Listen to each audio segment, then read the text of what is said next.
وعلى آله وصحبه أجمعين.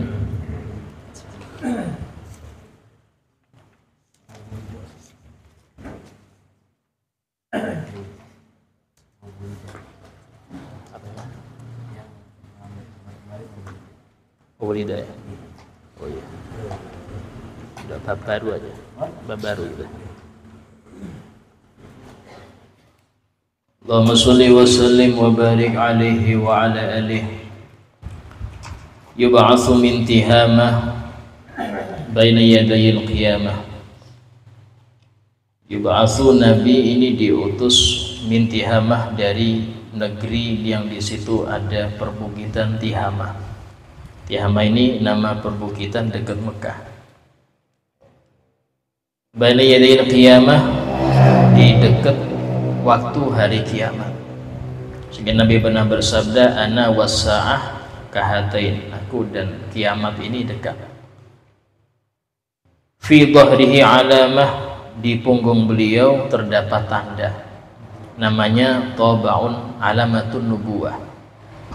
Tanda itu ada di punggung yang berlurus dengan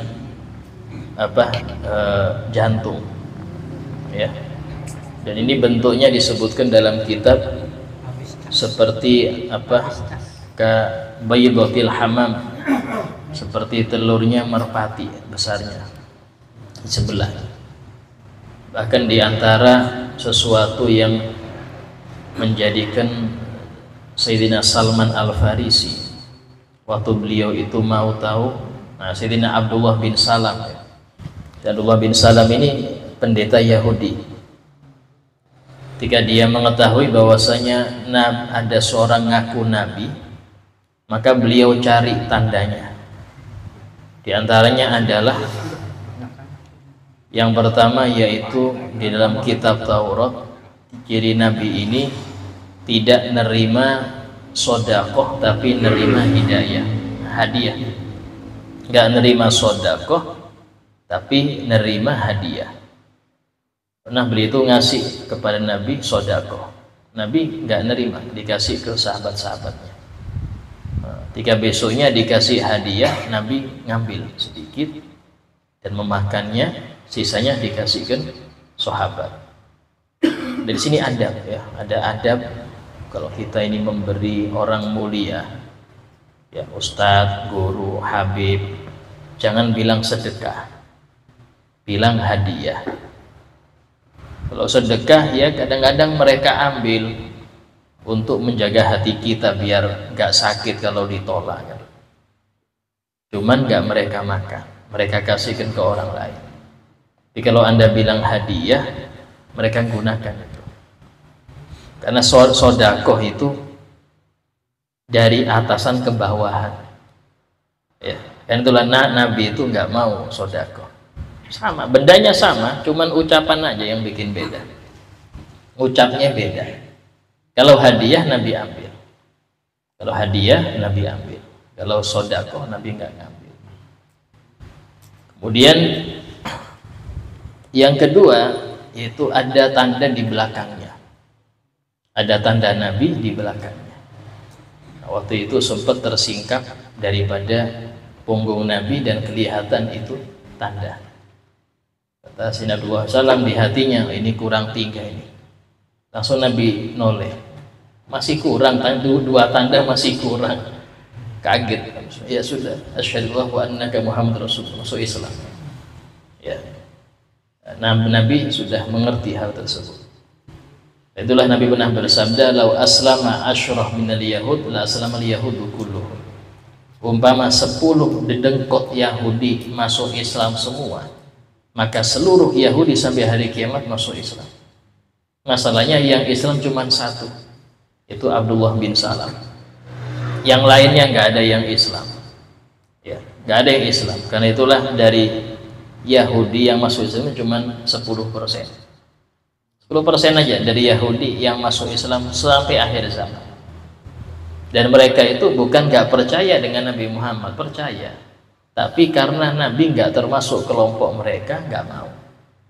Karena mereka itu mengharap Nabi Muhammad ini termasuk Bani Israel.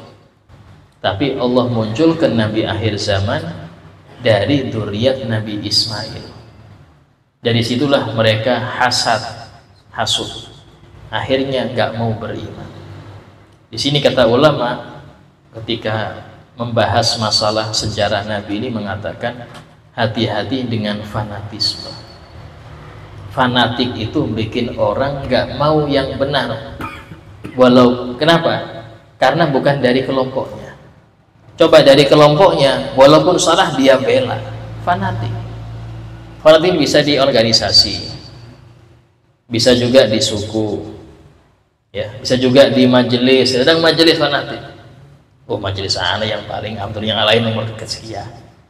Ya saya yang nomor 1, yang lain nomor sekian. Intinya ya sama-sama masuk surga, cuma saya duluan. Gitu. Kalau majelis saya duluan, yang lain terakhir.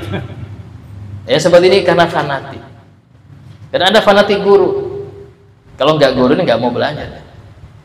Kalau nggak dengan guru ini nggak mau belajar. Saya nggak mau yang lain. Itu fanatik, nggak boleh. Dalam Islam dilarang fanatik. Nabi bersabda, la asabiyata fil Islam. Nggak ada fanatik. Kalau mau fanatik kepada Nabi Muhammad SAW, kepada agama Islam, silakan fanatik. Tapi kalau hanya ke kelompok A, kelompok B, suku A, suku B, itu Muslimah Al-Kadzab, dia dari Bani Thaqif, ya, yang berat membela dia habis-habisan itu orang-orang Thaqif. Ketika ditanya, kenapa sampean kalian bela dia? Iya, kami tahu dia pembohong, cuman pembohong Bani Thaqif lebih kami cintai daripada yang benar dari suku yang lain. Coba, pembohong dari Bani Thaqif lebih kami sukai, kenapa? Satu suku. Nabi Muhammad betul, cuman dari suku lain saya nggak ikut. Yang saya ikuti adalah suku saya, walaupun pembohong. Ini loh beratnya kalau fanatik. Hati-hati ya, penyakit sekarang ini banyak fanatik. Sampai-sampai yang benar di mata dia benar ini, cuman nggak kelompok saya ya. Ya sudah, belok kelompok saya aja, walaupun salah nggak apa-apa. Neraka bareng-bareng nggak masalah. Wis. Ini yang repot, Pak. Dia nggak mau kelompok dia dia tinggalkan. Istilahnya tuh makan nggak makan asal kumpul. Ini yang repot. Ini mutu nggak beres. Nah, dari sinilah Sayyidina Abdullah bin Salam itu beliau masuk Islam karena ngerti semua. Ada tanda Nabi SAW. Dihuluhul ghamamah, yang beliau dinaungin oleh awan, ya. Sehingga disebutkan ketika diantara hal-hal yang menjadikan Siti Khadijah itu jatuh cinta pada Nabi sampai melamar duluan. Siti Khadijah ini melamar duluan. Itulah kata ulama mengatakan tidak apa-apa kalau seorang ayah yang punya putri itu ngelamarkan untuk putrinya, tidak apa-apa. Tuh ada contohnya. Di antaranya juga Siti Hafsah. Waktu Sayyidina Umar, Siti Hafsah ini ditinggal wafat suaminya, beliau tawarkan ke Sayyidina Abu Bakar Siddiq, tawarkan ke Sayyidina Utsman, tapi mereka nolak. Yang ditawarkan kepada Rasulullah SAW dan beliau mengiyakan. Tidak masalah, ya, bukan suatu aib. Kalau yang dicari ini memang betul-betul baik, menawarkan tidak masalah. Bahkan disebutkan Siti Khadijah nawar duluan. Kenapa? Karena melihat diantara akhlak Nabi SAW dan juga perlindungan daripada awan ketika beliau membawa barang dagangan Siti Khadijah. Tuti'uhu sahaib, beliau dipatuhi, ditaati oleh awan-awan. Ini mukjizatnya Nabi Sulaiman. Nabi Muhammad juga punya, karena sumbernya Nabi Muhammad SAW.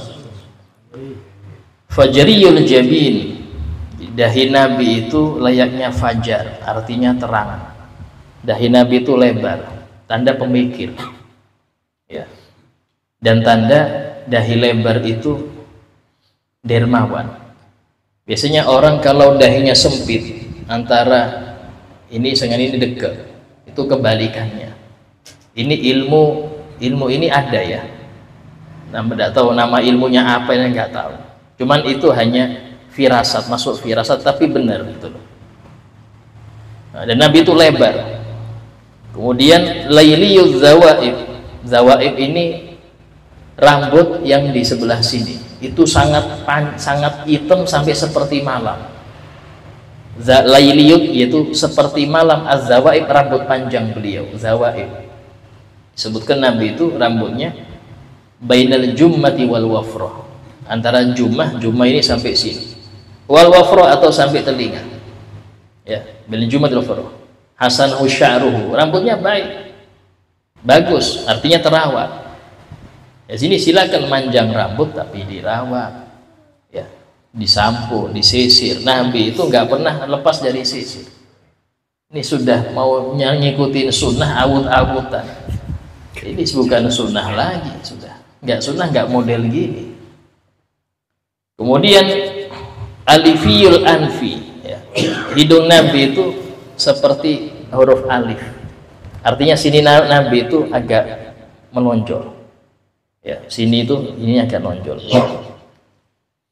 tapi nggak terlalu mancung, maksudnya nggak mancung kayak Pinocchio itu, enggak, tapi beliau itu seperti huruf alif.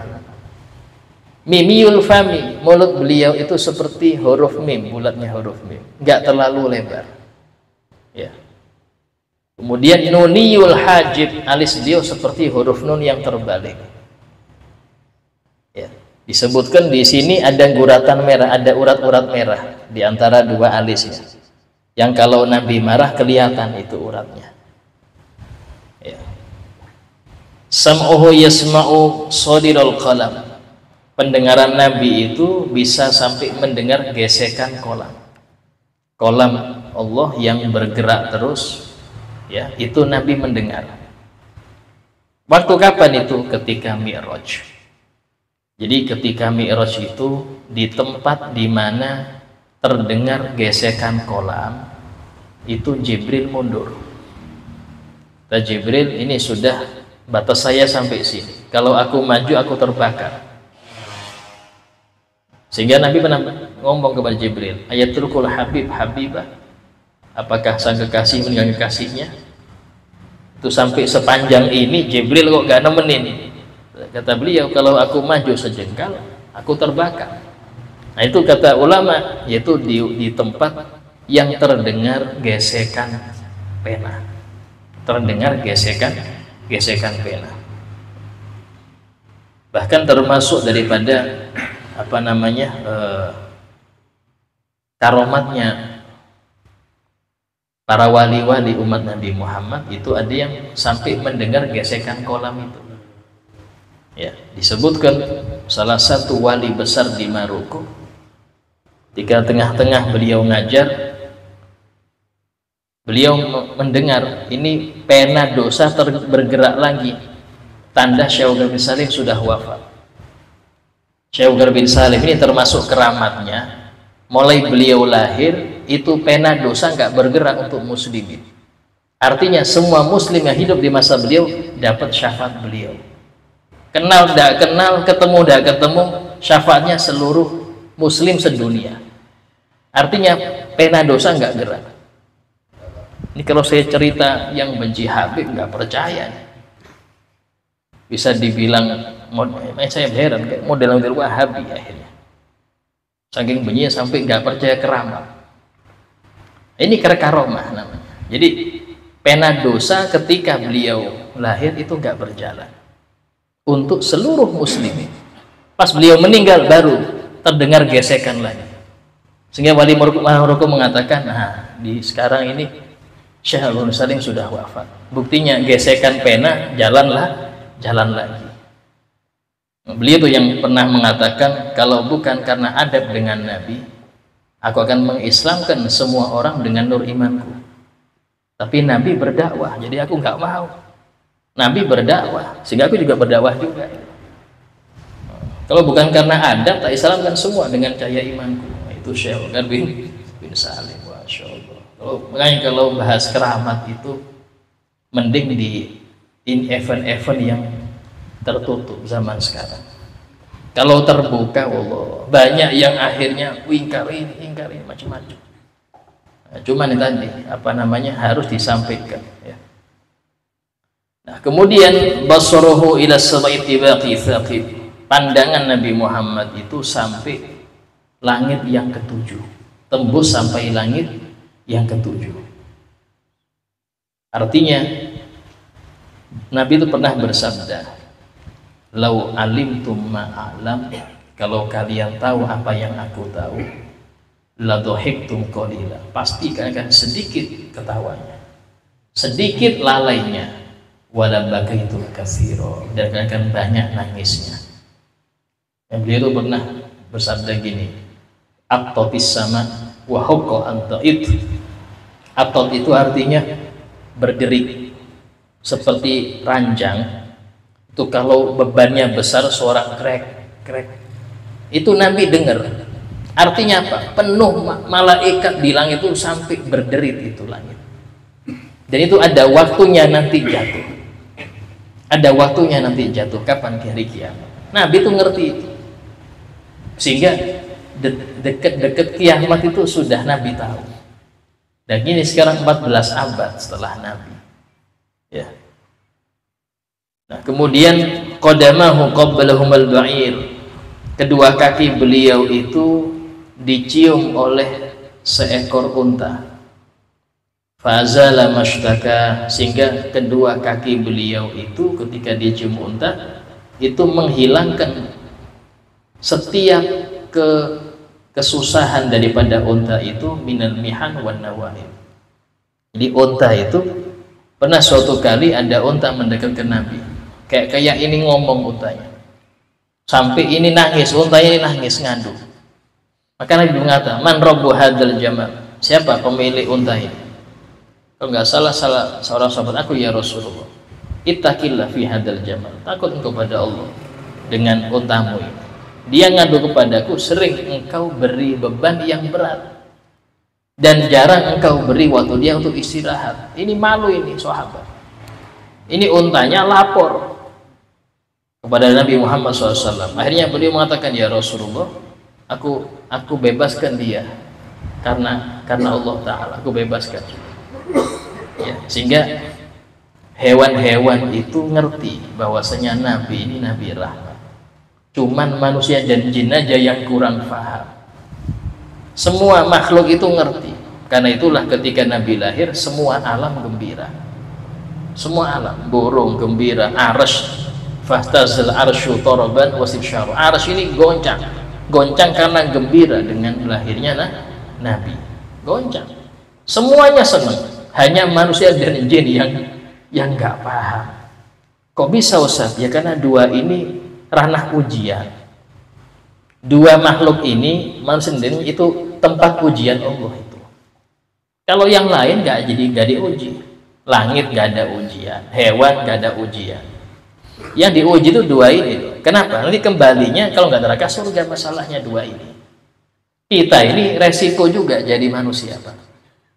Saya bilang itu kenapa? Karena pilihannya cuma dua. Kalau nggak surga, neraka. Kalau hewan selesai. Hewan itu nanti dalam Al-Quran disebutkan dia jadi debu. Sehingga orang kafir ketika melihat hewan itu dia mengatakan, ya laitani kuntu turaba. Coba andai aku jadi debu kayak hewan, selesai urusan. Masalahnya aku manusia ini yang repot. Sayyidina Umar itu pernah saking takutnya itu sampai beliau berandai-andai, andai aku ini adalah rumput yang dimakan oleh kambing sampai jadi kotoran, diinjek, itu sudah selesai, Umar beres. Masanya Umar jadi manusia ini yang repot. Oh, jadi manusia ini cuma dua pilihan, kalau nggak surga neraka, mau nggak mau sudah, sadar nggak sadar. Untung yang disadarkan dan celaka yang nggak sadar. Nah, dari situlah beratnya. Kemudian amana bihi dhab, beriman kepada beliau al-dhab, seekor biawak, wassalamat ahlil asyar, bahkan pohon-pohon mengucapkan salam pada Nabi. Disebutkan di dalam Maulid Burdah, ya, ja'at li da'watihil asjaru syadidatan tamshi ilaihi ala saqin bila qadami. Telah datang pohon-pohon dengan panggilan Nabi. Ya. dan berjalan tanpa pakai kaki, langsung jalan seret. Untuk apa? Nutupin Nabi ketika beliau udah istinja.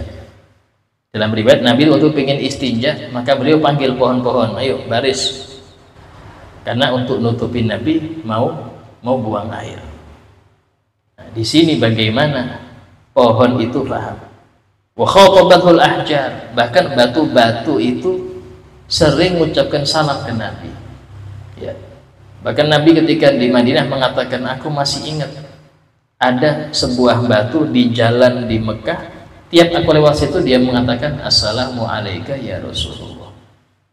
Ini batu Pak, diingat ya apa kita? Itulah yang pengen diingat Nabi, sering-sering sholawat dan salam.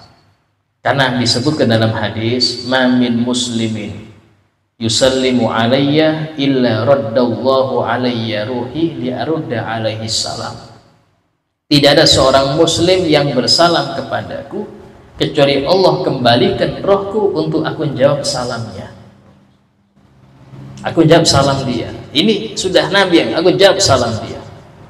Bahkan dalam masalah sholawat Nabi bersabda, sesungguhnya Allah memerintahkan satu malaikat yang bertugas menyampaikan sholawat setiap hamba, setiap umatku kepadaku, dan mengatakan malaikat ini, ya Rasulullah, fulan bin fulan yusolli alaik.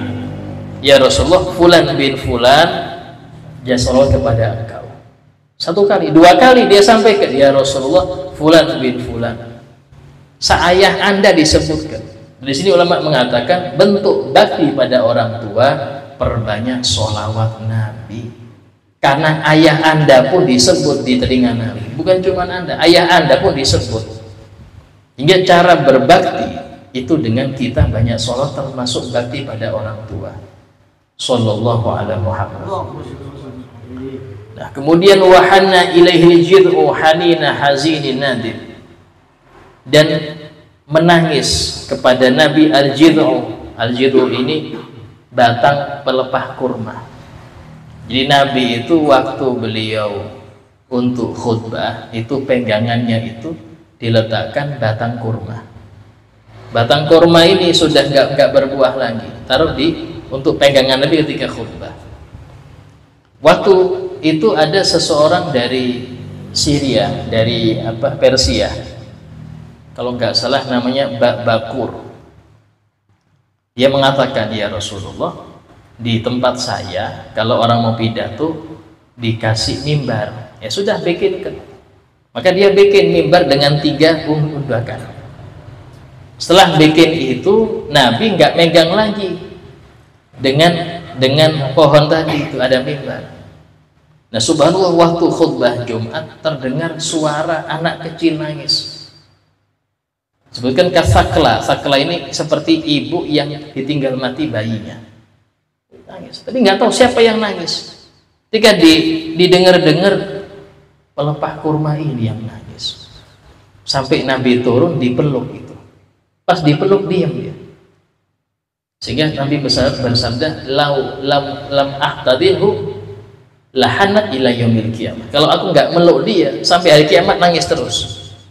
Karena aku tinggalkan, nggak tak pegang lagi. Biasanya dipegang Nabi, nggak dipegang lagi, nangis. Itu Sayyidina Hasan Basri mengatakan, khosyabah ini sebongkah kayu, ada rindu dengan Nabi. Ya apa dengan hati muslim kok nggak ada rindu, ini kayak apa? Kita jangan kalah dengan sebongkah kayu. Sebongkah kayu itu ada rindu dengan Nabi. Karena itulah para malaikat ya, ketika Nabi itu Isra, setiap naik masuk ke langit, penjaga langit itu ada masing-masing malaikat. Itu tiap malaikat penjaga langit masih mengatakan ke Jibril, man anta? Ana Jibril. Siapa engkau? Aku Jibril. Wa man ma'ak? Siapa bersama engkau? Muhammad. Awal ursila ini, apakah dia sudah diutus untuk ke sini? Naam, baru marhaban, dibuka pintunya. Setiap mau naik ke langit seperti itu. Ulama mengatakan, loh, kok bisa malaikat tidak kenal bosnya? Jibril ini bosnya malaikat. Kok bisa? Tanya sampean siapa ya?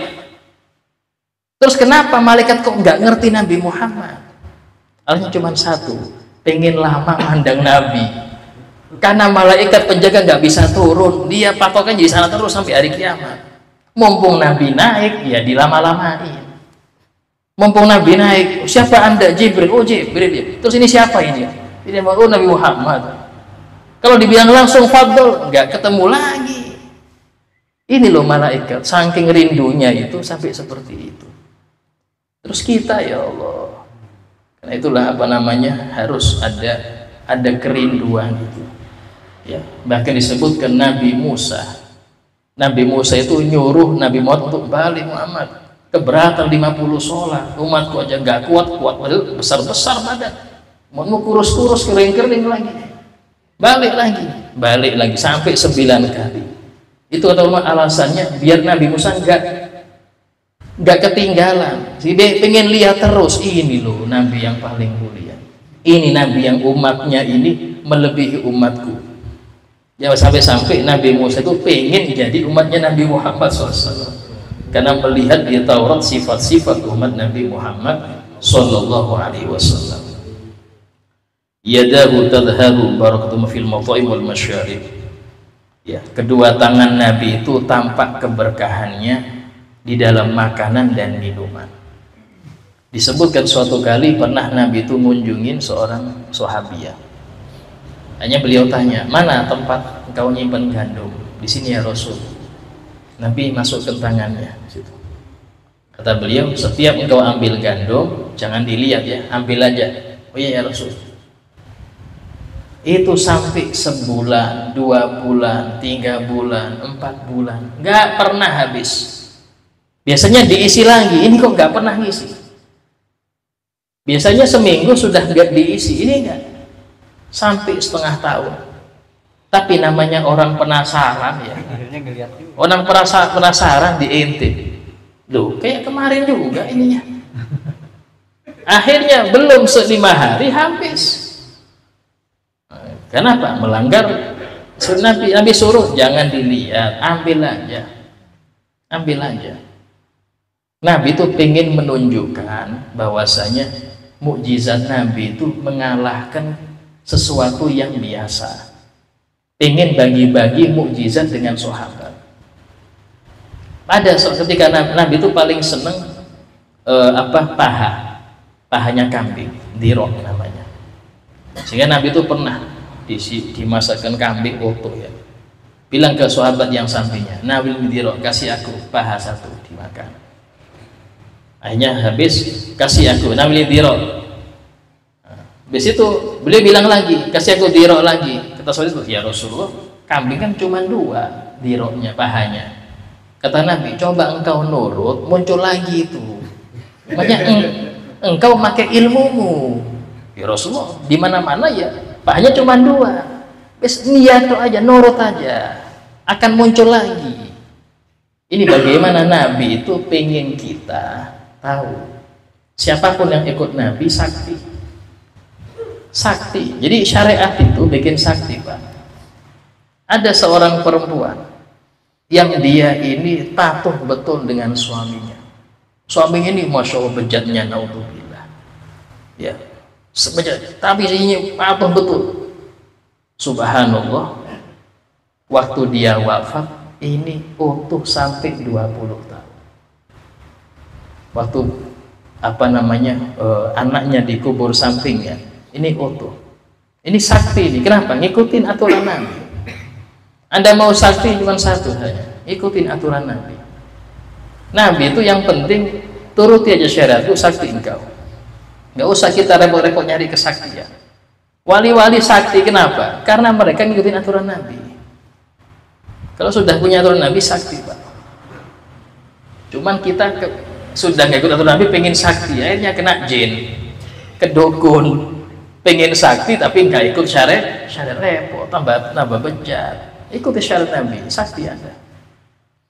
Sehingga dalam hal ini Nabi itu pengen menunjukkan bahwasanya sesuatu yang menjadi rutinitas itu bisa dirubah asal ngikutin syariatku. Itu syariatku aja. Maka akan muncul sesuatu yang di luar kebiasaan. Namanya hal yang luar biasa. Ya, kalau untuk selain Nabi namanya karomah, muncul keramat itu. asal yakin. Nabi nyuruh kok, insya Allah. Itu repotnya. Nah, kita kadang-kadang terikat otak kita itu dengan sesuatu yang sudah biasa terjadi. Sampai Nabi itu pernah waktu sahabat itu nanam ini mau manen kurma, kata Nabi itu ndak usah dikawinkan, langsung aja. Apa kata mereka? Nggak bisa ya Rasul, ini kalau nggak dikawinkan nggak berbuah. Padahal Nabi itu pengen juga mukjizatnya. Hanya Nabi mengucapkan antum a'lamu bi duniakum. Ya sudah, kalian lebih paham urusan dunia kalian. Coba ngikutin aku, maka kurma nggak perlu dikawinkan, langsung berbuah. Sekarang kurma itu kalau nggak dikawinkan dengan buatan nggak bisa, Pak. Nggak cukup hanya dengan kumbang atau angin, nggak cukup. Dia harus kawinkan, baru putik-putik dengan benang sari, baru berbuah.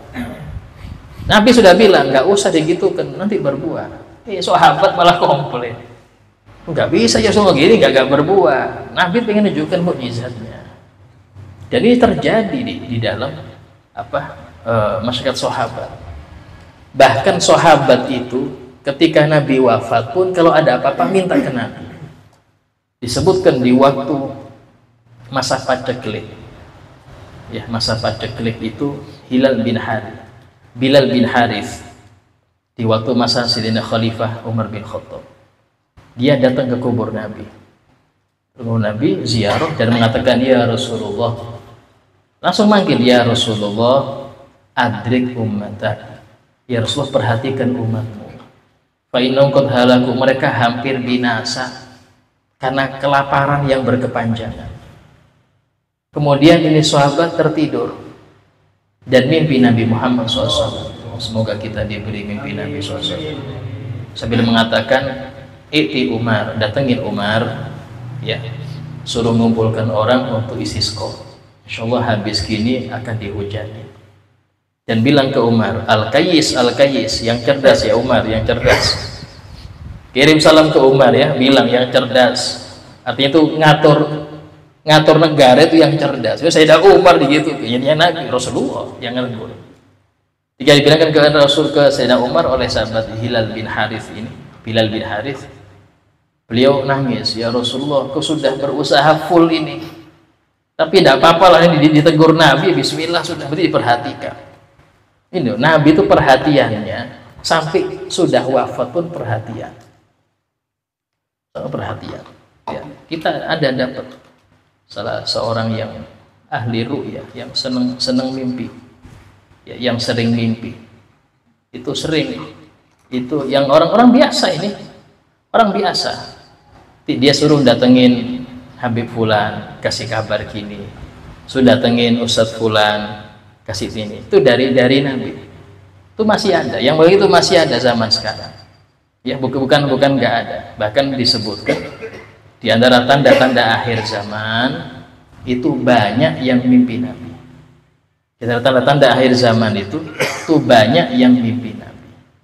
Kenapa? Karena tadi kabar dari langit itu terputus semenjak wafatnya Rasul. Kecuali dari satu arah, apa? Al-mubasyirat, mimpi yang soleh, mimpi yang baik. Dari situlah kita tahu kabar langit di situ. Ya, tapi tadi urus hati yang bagaimana itu. Kadang-kadang yang ulama pun kalau hatinya kotor nggak mimpi-mimpi juga. Kadang orang yang biasa, bukan orang ulama, bukan, ya istilahnya orang ngerti, cuman bukan ustadz, tapi bersihnya hati bisa dapat. Nah, ini semua adalah anugerah yang tidak hanya diraih dengan ilmu aja, tapi ini fadlun minallah. Semoga kita mendapat anugerah itu, amin ya rabbal alamin. Habib Lutfi.